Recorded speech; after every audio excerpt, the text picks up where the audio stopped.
Hello दोस्तों।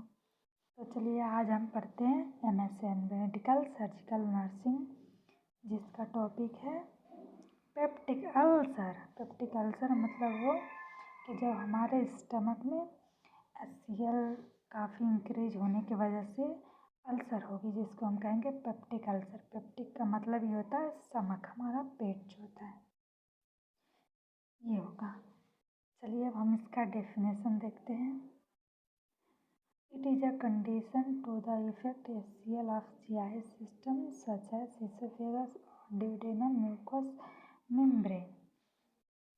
इसमें ये है कि मतलब ये एक ऐसी कंडीशन है जब हमारे स्टमक के म्यूकोसा मेम्ब्रेन से HCl का एक्सेसिव प्रोडक्शन हो जाता है, और जिसकी वजह से ये हमारे स्टमक में एक्सेसिव हो जाता है। तो ये क्या कॉज करेगा? अल्सर कॉज करता है स्टमक में या फिर इसोफेगस में। इसोफेगस में ये मतलब पेप्टिक अल्सर तब कॉज करता है जब हमारी कार्डियक स्पिंजर खुलती है, हमको रिफ्लैक्स डिजीज़ की कंडीशन होती है, तो ये हमको इसोफेगस में भी अल्सर कॉज करेगा हमारे इसोफेगस में। चलिए अब इसके next leaning of digestive tract.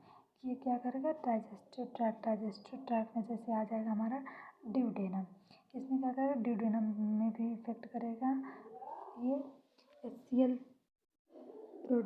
Produced by digestion of mucosa by pepsin and acid are present in abnormality high concentration.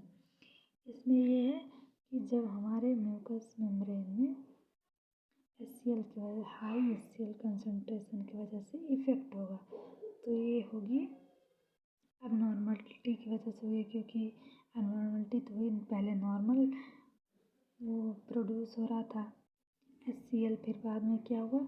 Excessive होने लगा, जिसकी वजह से हमको होगी ये कंडीशन होगी। मैं आपको सीधे सीधे बताती हूँ, पेप्टिक अल्सर का मतलब ये होता है हमारे स्टमक में HCl के इंक्रीज होने की वजह से जो अल्सर हुआ और वो परफ्यूट हो गया। पहले तो वो इन्फ्लामेशन कंडीशन में होगा, फिर एक लीजन के रूप में होगा, लीजन मतलब पिंपल जैसे होगा, फिर वो बड़ा होगा, परफ्यूट हो जाएगा, उसमें पस जैसे हो जाएगा। तो ये क्या कंडीशन कहलाएगी? Peptic ulcer. चलिए हम इसके नेक्स्ट देखते हैं। नेक्स्ट है type of peptic ulcer. Peptic ulcer के कितने टाइप होते हैं? तो इसके टाइप हैं gastric ulcer, duodenal ulcer, oesophageal ulcer. Gastric ulcer क्या हो? गैस्ट्रिक अल्सर ये मतलब हमारे सम एरिया में, जैसे हमारा स्टमक का एरिया है उसके स्टमक के बॉडी पार्ट में होगी, बॉडी। और ये ड्यूडेनल अल्सर जो है ये हमारे ड्यूडेनल में होगा। इसोफेजियल अल्सर हमारे इसोफेगस जो होता है फूड पाइप, जिसको बोलते हैं फूड पाइप, इसोफेजियल अल्सर होगा। चलिए फर्स्ट हम देखते हैं। फर्स्ट में क्या है? Gastric ulcer. गैस्ट्रिक अल्सर को देखते हैं। It is a breaking of mucus membrane of stomach. इसमें ये होता है कि मतलब हमारे जब म्यूकस मेम्ब्रेन ब्रेक डाउन होने लगते हैं, टूटने लगते हैं, टूट के निकलने लगते हैं, किसकी वजह से? Due to some injury, some time, कुछ समय के लिए अगर कोई इंजरी हुआ हमारे स्टमक में, तो क्या होगी? म्यूकस मेम्ब्रेन फटने लगेगी, फट के निकलने लगेगी। या फिर लाइक सब्सटेंस अब्यूज। सब्सटेंस मतलब जैसे अल्कोहल, कैफीन, नशीली पदार्थ अगर कोई ले रहा है तो इसकी वजह से, क्योंकि अगर नशीली पदार्थ हम लेते हैं तो हमारे डोपामाइन रिसेप्टर या फिर हमारे कुछ टाइम के लिए कॉन्शियसनेस फंक्शन जो स्लो होने लगता है, हमारे न्यूरॉन्स स्लो फंक्शन करते हैं। चलिए नेक्स्ट देखें इसके। Next NSAID। अगर कोई non steroid anti inflammatory drug ज़्यादा टाइम, काफ़ी टाइम से ले रहा है, तो भी क्या होगा? पेप्टिक अल्सर होगी, पेप्टिक अल्सर कॉज करेगा। और एक बैक्टीरिया होता है, एक मेनली कॉज करता है एक bacteria, Helicobacter pylori. Helicobacter pylori जो है एक बैक्टीरिया है जो हमारे स्टमक में जाते ही अल्सर कॉज करने लगता है।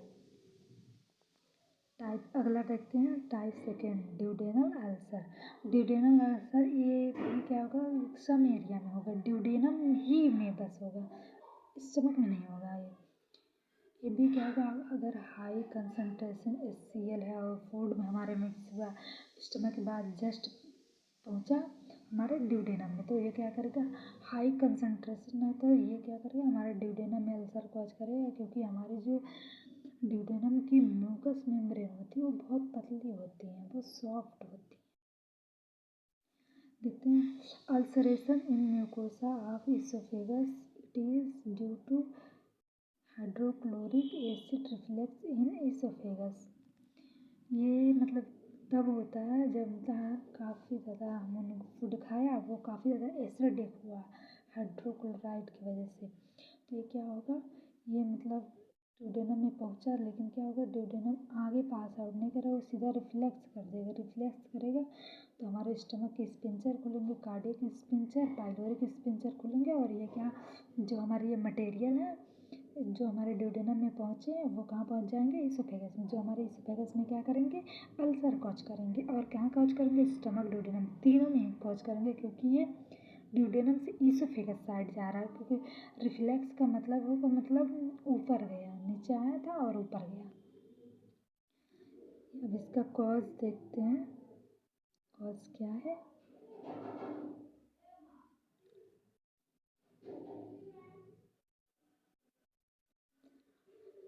कॉज है इसके जेनेटिक, ये एक जेनेटिक फैक्टर भी हो सकता है। जेनेटिक मतलब होता है अनुवांशिकता, अगर मतलब किसी को हुआ, जैसे एक पर्सन है उनके पापा को हुआ, फिर उनके बाबा जी को भी हुआ, तो क्या होगा, वो उनको हो सकता है, क्योंकि ये जेनेटिक जीन्स से ट्रांसफ़र हो सकती हैं, तो इसे हम कहते हैं जेनेटिक अनुवांशिकता, अनुवांशिक डिजीज़ ये हो जाएगा।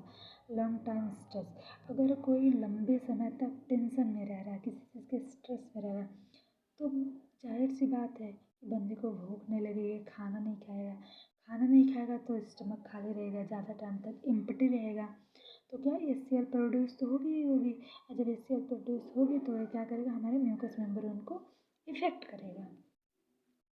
अब आगे देखते हैं, long time use of NSAID drug, non steroid anti inflammatory drug, अगर कोई लॉन्ग टाइम तक दवा का यूज़ कर रहा है तो भी क्या होगा, हमको पेप्टिक अल्सर कॉज करेगा। इन्फेक्शन बाय बैक्टीरिया, अगर किसी बैक्टीरिया को, जैसे किसी का एक हेलिकोबैक्टर पाइलोरी है, जो बैक्टीरिया हमारे पेप्टिक अल्सर हमको कॉज करती है, तो इन्फेक्शन और बैक्टीरिया की वजह से भी होता है, किसी चीज़ से अगर हमको इन्फेक्शन हुआ तो भी क्या होगा, पेप्टिक अल्सर होगा। Excessive intake alcohol and caffeine, substance abuse, अगर कोई ले रहा है ज़्यादा एक्सेसिव इंटेक कर रहा है तो भी क्या करेगा, ये तो ये पहले एसिडिक, फिर ये ऊपर से भी एसिडिक, तो इसी वजह से हाई कंसनट्रेट हो जाएंगे, तो क्या होंगे, हमारे पेप्टिक अल्सर कॉज करेंगे आपको। एक्सेसिव स्पाइसी फूड डाइट, अगर कोई ज़्यादा स्पाइसी क्रंची या फिर ज़्यादा मसाले वाले खा रहे हैं फूड बाहर के, तो क्या होंगे, पेप्टिक अल्सर होगा, क्योंकि काफ़ी कंसनट्रेट होता है तो कॉज करेगा। लॉन्ग टाइम स्मोकिंग, अगर कोई लंबे समय तक स्मोकिंग कर रहा है तो भी क्या होगा, पेप्टिक अल्सर कॉज होगी। नेक्स्ट देखते हैं, नेक्स्ट है क्लिनिकल मैनिफेस्टेशन। क्लिनिकल मैनिफेस्टेशन है heart burn, nausea, vomiting, weight loss, pain, anorexia, bloody stool और नॉक्टूरिया। अब इसमें क्या है कि ये जो हमारे हार्ट बर्न है, तो हार्ट बर्न में क्या होगा, हमारे ईसोफेगस में बर्निंग बर्निंग सा लगेगा, बर्निंग सा लगेगा मतलब जलन जलन सा फील होगी, और खाना खाने का मन नहीं करेगा, मुंह में हल्का पानी पानी जैसे लगता है, या फिर मुंह मतलब एग्यूसिया हो जाएगी, एग्यूसिया मतलब फिर जो माउथ का टेस्ट है वो लॉस रहेगा कुछ टाइम के लिए। अब नेक्स्ट है इसका नोज़िया, नोज़िया मतलब जी मिचलाएगा, वोमिटिंग होगी, वोमिटिंग होगा some time with blood, blood के साथ कुछ समय के लिए ब्लड के साथ वोमिटिंग, कुछ टाइम के लिए ब्लड के साथ वोमिटिंग होगी, जिसको हम क्या कहेंगे, vomiting some time with blood. अब नेक्स्ट देखते हैं, नेक्स्ट है वेट लॉस, जाहिर सी बात है अगर बंदे को स्टमक में कोई दिक्कत है तो मतलब खाना खाने का मन नहीं करेगा, भूख नहीं लगेगी, तो वेट लॉस होगी, पेन होगा। इसमें पेन तब होता है जैसे हमने खाना खाया और 3 घंटे बाद हमको क्या होगी, पेन होगी। एनोरेक्सिया, भूख नहीं लगेगी, ब्लडी स्टूल के साथ ब्लड पास होगा। नॉक्ट्यूरल पेन, नॉक्ट्यूरल मतलब जब यूरिन पास आउट करेंगे तो क्या होगा, पेन फील होगा। चलते नेक्स्ट देखते हैं। नेक्स्ट का इसका डायग्नोस्टिक इवैल्यूएशन। फिजिकल एग्जामिनेशन करेंगे, उनकी बॉडी की चेकअप करेंगे, ब्लड टेस्ट करेंगे। ब्लड टेस्ट हम इसलिए करते हैं क्योंकि इन्फेक्शन तो नहीं हुआ है, किसी बैक्टीरिया या इन्फेक्शियस एजेंट की वजह से, तो हम चेक करेंगे। इंडोस्कोपी करेंगे, endoscopy to direct visualise inflammatory change, ulcer and lesion. इसमें क्या करेंगे, इंडोस्कोपी में एक कैमरा होता है जिसे क्या करते हैं, हम इंसेक्ट करते हैं माउथ से, इसोफेगस होती है वो ड्यूडेनम तक। इससे हम क्या करेंगे, कैमरे से विजुअलाइज करेंगे, देखेंगे कि स्टमक के या फिर इसोफेगस के ड्यूडेनम के किसी पार्ट में लीजन, मतलब क्या होता है, पिंपल्स, दाने जैसे लीजन तो नहीं हुआ, पिंपल्स तो नहीं हुआ। इससे हम क्या करेंगे, चेक करेंगे। चलिए नेक्स्ट देखते हैं। नेक्स्ट है इसका मैनेजमेंट में हम क्या करेंगे, मेडिसिन देंगे। एंटी माइक्रोबियल ड्रग क्यों देंगे, क्योंकि अगर उसको किसी बैक्टीरिया इन्फेक्शियस एजेंट की वजह से हुआ है पेप्टिक अल्सर, तो इसका मेडिसिन है मेट्रोजिल है। अब अगली ड्रग इसको देंगे, मतलब इसके साथ देंगे H2 ब्लॉकर। H2 ब्लॉकर ट्रेंटिडीन होता है जो क्या करता है, maintain to H2 receptor and hyper secretion of gastric juices.